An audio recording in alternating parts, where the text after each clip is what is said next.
So I'm reading this book at the moment, Founder versus Investor, and it's from the point of view of someone called Elizabeth Zalman, who is a tech founder, and she's recounting her experience raising money from investors. And she received this piece of advice that was essentially, when deciding which investors to bring on board, you should pick a fight with them over some sort of detail in the term sheet, not necessarily because you care about the point, but with the sole intent of seeing how the investor actually reacts to the request. Right, okay.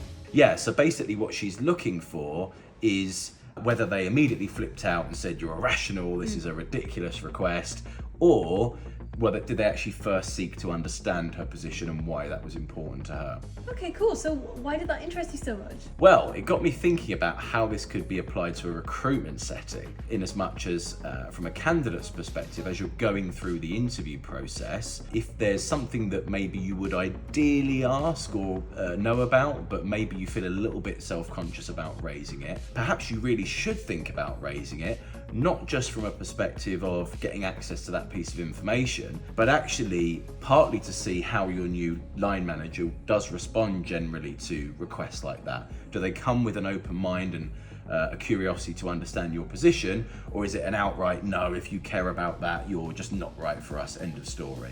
Yeah, okay, I see. That makes sense, yeah. So presumably though, you would tone it down a bit so it wasn't so sort of confrontational, but I can understand, sort of see how that would be a really good way for a candidate to kind of test the waters a bit and see if they would make a good match.